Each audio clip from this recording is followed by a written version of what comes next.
नमस्कार दर्शकों, indigenous horse media के दूसरे भाग में आपका स्वागत है। आइए धर्मेंद्र जी के साथ बातचीत जारी रखते हैं। तो सुनने में आता है कि घोड़े यहाँ से इंडिया से हम एक्सपोर्ट नहीं कर सकते।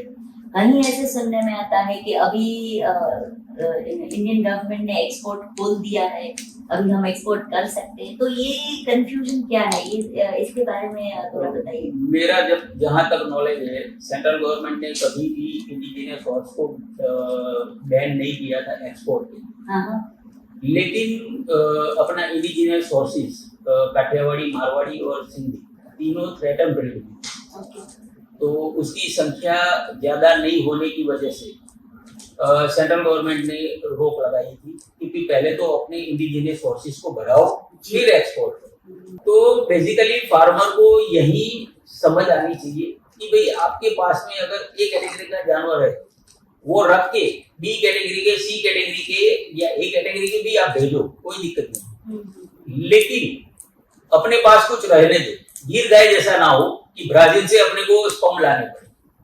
जी जी, ऐसा मारवाड़ी काठियावाड़ी घोड़ों में ना हो। इसकी वजह से गवर्नमेंट ने ये एग्जाम्पल गिर गाय का लेके इसको रोक रखा था। थ्रेटन ब्रीड आज काठियावाड़ी थ्रेटन ब्रीड में है, सिंधी थ्रेटन ब्रीड में है, लेकिन मारवाड़ी थ्रेटन ब्रीड से बाहर है। अच्छा, तो आज मारवाड़ी हॉर्स के बारे में बात कर सकते हैं। मैंने पंजाब युगांडा गवर्नमेंट के साथ में एक 84 हॉर्सेस का एमओयू किया हुआ है। अच्छा, लेकिन उनके पास में पोर्ट नहीं है, उनका एक ही पोर्ट है मोम्बासा।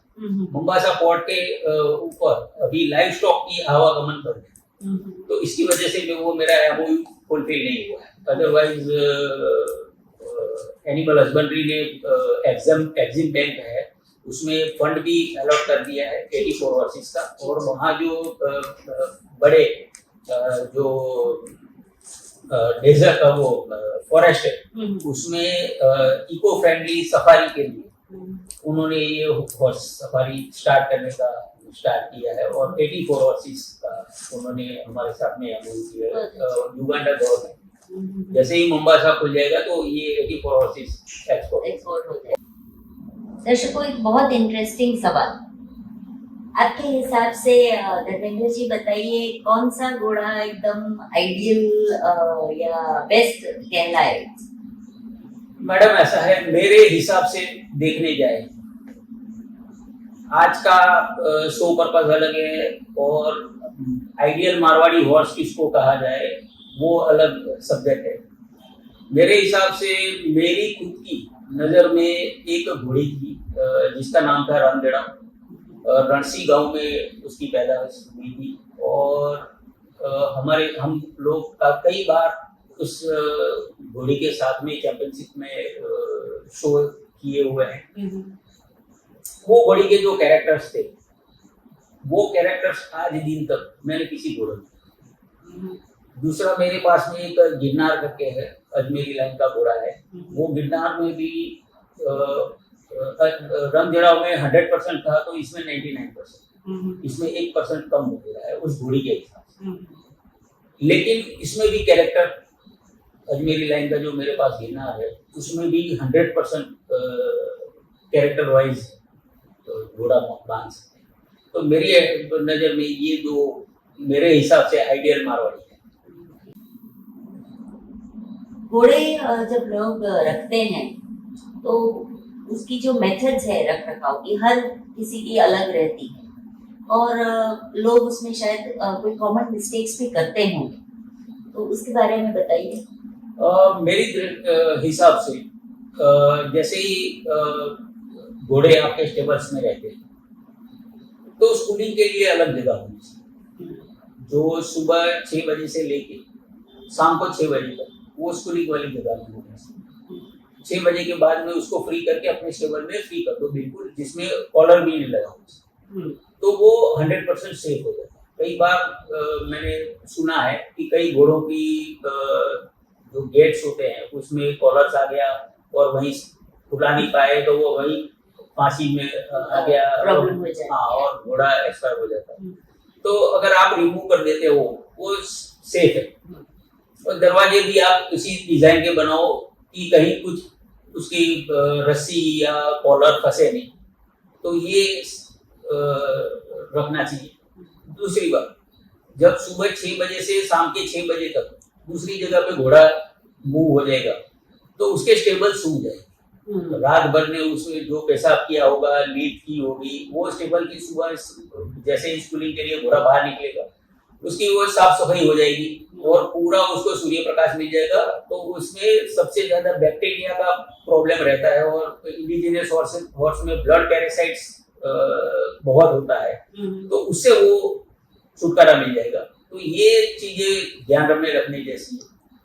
पर्टिकुलर टाइम पे उसको दाना मिले, पर्टिकुलर सुबह और टाइम फिक्स कर दिया जाए कि भाई ये टाइम में इसको खर्रा ब्रश होगा ही होगा, ये टाइम में उसको हाथ मालिश होगी उसका सूंड साफ करना, लंगोट साफ करना, कान साफ करना, मुंह साफ करना, ये सब चीजें होनी चाहिए। कई जगहों पे सूंड साफ नहीं होते हैं, तो वहीं से बैक्टीरिया बॉडी पे घोड़े में आता है और वहीं से प्रॉब्लम स्टार्ट होती है। तो एवरीडे 2 टाइम उसके सूंड तो साफ होने ही होने चाहिए। जैसे अभी मानसून का टाइम है तो उसमें कुछ नहीं करना है, तो जो चूल्हे की राख होती है वो लगाओ। अच्छा, हाँ, सूखे जो पोटली बना के सूख, क्योंकि गीला का गीला रहता है सूख, हाँ, उससे वो साफ करके वो जो अपनी राख होती है वो लगा लो, उसमें चूना मिक्स कर दो, तो बैक्टीरिया ऊपर चढ़ना बंद हो जाएंगे, सूख जल्दी जाएगा और हुक में प्रॉब्लम नहीं है। तो ये छोटी छोटी चीजें हैं, लेकिन बहुत सारी चीजें हैं, उसको ध्यान में रखना बहुत जरूरी है। कई बार फूड का आप बोल रहे थे कि टाइम से देना चाहिए, क्या पॉसिबल है कि अगर टाइम नहीं संभाला फूड देने का, खाना देने का, तो वो भी प्रॉब्लम कर सकता है? बिल्कुल कर सकता है। उसमें आपने एक दिन 4 बजे सुबह में दाना दे दिया, दूसरे दिन आदमी उठा नहीं तो 9 बजे दे दिया, तो वो जो सिस्टम है उसके बॉडी की वो गड़बड़ा जाएगी। आप एक दिन 10 बजे खाना खा लेते हो, एक दिन रात को 12 बजे खाओगे, तो ह्यूमन बीइंग्स में जो प्रॉब्लम होते हैं वो सेम प्रॉब्लम हॉर्सेस में होता है। और हॉर्सेस सिंगल स्टमक एनिमल है, जैसे ह्यूमंस में होता है। We are also single stomach animal, लेकिन बट अपने वॉमिटिंग करके जो खाना नहीं पचा है वो निकाल सकते हैं, घोड़ा तो वो भी नहीं कर सकता है। उसका आउटगोइंग और इनकमिंग एक ही साइड से, दोनों अलग अलग साइड से, तो वो वॉमिट भी कर सकता है। तो कॉलिक में सबसे ज्यादा प्रॉब्लम होता है। और अगर घोड़े वालों को पता चले कि कॉलिक है मेरे घोड़ा, तो उनका जीना आराम हो जाता है। तो छोटी छोटी चीजें ध्यान में रखोगे तो ये प्रॉब्लम नहीं आएगी। दाना टाइम टू टाइम, चारा टाइम टू टाइम, पानी 24 घंटे, क्योंकि घोड़ा करीबन 70% उसका पानी होता है। और खर्रा ब्रश करोगे, एक डिब्बा घी खिलाओ और 2 बार खर्रा ब्रश करो और हाथ मालिश करो, दोनों से। अच्छा, हाँ, ब्लड का रोटेशन जब तक अच्छे से नहीं घूमेगा तब तक वो घोड़ा तैयार होने की परिस्थिति में नहीं है। कितना भी घी खिला दोगे, लेकिन ह्यूमन टच नहीं मिलेगा तो घोड़ा बदमाशी भी करेगा और ग्रोथ भी नहीं करेगा। मतलब मालिश करना बहुत जरूरी है, बहुत जरूरी। रिसेंटली आपके साथ एक दुख भरा हादसा हो गया, शिवालिक का, हमने सुना वो छूट गया, तो कारण क्या था? मैडम ऐसा है, सारी चीजें शिवालिक के साथ में सही जा रही हैं। वो करीबन हो गया था 15 साल का। 15 साल में ना उसको कभी कॉलिक हुआ है, ना कोई बीमारी आई। एक दिन सुबह में उसको अनइजीनेस था, तो आदमी का फोन आया कि अनइजीनेस है, तो डॉक्टर को बुलाया गया और डॉक्टर ने बोला उसको थोड़ा वॉक दो। एक्चुअली रोज एक्सरसाइज वगैरह देते थे, लेकिन बोले वॉक दो, तो वॉक दे रहे थे, उतने में एक जगह पे बैठा हुआ रहता, तो रीजन पता नहीं चला। तो हमने पूरी टीम बुलाई गांधीनगर से और आनंद से, जो पीएम करती है, तो पीएम उसका करवाया, तो उसमें पता चला कि उसको लंग्स इन्फेक्शन। फिर सब कई साइंटिस्ट और डॉक्टर्स, जो सीनियर डॉक्टर्स हैं, उनसे बात करने में पता चला कि ये जो अपने प्लास्टिक्स, जो पान के और ये जो पॉलीथीन बैग्स आती है, उसको जब ज्यादा कचरा हो जाता है तो आदमी लोग उसको जला देते हैं, ह्यूमन तो उसमें सर्वाइव हो जाता है उसके धुएं से, लेकिन एनिमल्स सर्वाइव नहीं होता है। तो मेरी सब फार्मर से या जितने भी घोड़े अश्व प्रेमी लोग हैं उनसे एक ही रिक्वेस्ट है, ये प्लास्टिक जितना हो सके उतना अपने फार्म से दूर रखिए और उसको जलाइए नहीं। जरूरत पड़े अगर ज्यादा इकट्ठा हो गया तो जाके डस्टबिन में डाल दिए, लेकिन उसको जलाए मत। जलाओगे वो लंग्स इन्फेक्शन में सीधा इफेक्ट। तो इसकी वजह से साफ सफाई घोड़ों में रहनी जरूरी है और ये हो सके तो प्लास्टिक को जलाओ उसको। आजकल काफी यंग जनरेशन घोड़ों की इंडस्ट्री में आ गए हैं, घोड़े खरीदने लगे हैं, ब्रीडिंग करते हैं, तो उनके लिए कुछ टिप्स गाइडेंस आप दीजिए। बेसिकली मैडम कैसा है, जैसे मैं अपनी खुद की बात करूं, मेरा पहला शौक था राइडिंग। फिर उसमें मुझे पता चला कि इसमें गेम्स भी होती है, तो मैं गेम्स में भी एंटर हुआ, नेशनल तक खेला। उस टाइम उतना क्रेज नहीं था नेशनल का। फिर एक एज आती है उसमें, फिर बोले कि बहुत राइडिंग हो गई, अब थोड़ा ब्रीडिंग में ध्यान देते हुए वो ब्रीडिंग वाला मामला हो गया। तो ये हो गया कि भाई चलो सब देख लिया, सब कर लिया, लेकिन घोड़ा ऐसी चीज है हर रोज कुछ नया सीखा। आप कितने भी पुराने हो जाओ, लेकिन अगर आपकी सीखने की तवज्जो हट गई तो वहां से आपका एंड पॉइंट चालू है। एवरी डे हॉर्स कुछ न कुछ नया सिखाता है। आपने कहा आज नई जनरेशन आ रही है, बहुत अच्छी बात है कि नई जनरेशन आ रही है, लेकिन आज की नई जनरेशन थंब रूल भूल गई। वो थंब रूल याद रखने बहुत जरूरी है। जैसे घोड़ा है वो कोई शो की चीज नहीं है, वो राइडिंग एनिमल है। पुराने टाइम में ये गाड़ियां नहीं थी, ये बाइक्स नहीं थे। पुराने टाइम में घोड़ा ही आना जाने का एक साधन घोड़ा ही हुआ करता। तो अगर जितना घोड़ा फिट रहेगा एक्सरसाइज के साथ में या राइडिंग के साथ में, उतना ही वो अच्छा प्रोडक्शन देगा। चाहे वो स्टैलियन होगा तो उसकी स्पॉन क्वालिटी अच्छी होगी, अगर वो ब्रूड मैर होगी और उसको एक्सरसाइज प्रॉपर मिलेगी, प्रॉपर मसल्स बने हुए होंगे, तो वो बच्चा भी अच्छा पैदा करेगी।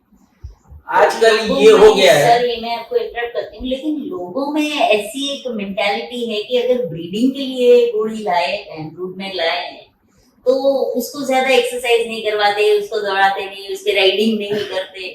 बेसिकली क्या होता है, आज की जनरेशन काफी महंगे महंगे घोड़े लेते हैं। अब उस घोड़े में से वो शो भी नहीं जीत पाएंगे, तो उनको ये लगता है कि राइडिंग करेंगे, एक्सरसाइज करवाएंगे तो उसके पैर खराब हो जाएंगे, इसको कुछ इश्यूज आ जाएंगे, इसकी वजह से हैबिट्स खराब हो जाएगी, इसकी वजह से वो एक्सरसाइज भी नहीं देते हैं और राइडिंग भी नहीं करते हैं। लेकिन ये गलत चीज।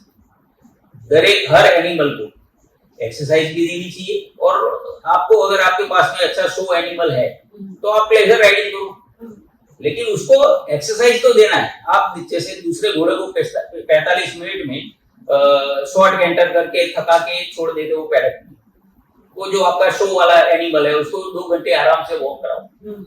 लेकिन कैलोरी उतनी ही बर्न होनी चाहिए, उतने ही मसल्स डेवलप होने चाहिए। ये नहीं कि आपने खिला के शो के लिए भैंस बना के खड़ी कर दी, वैसा नहीं होना चाहिए।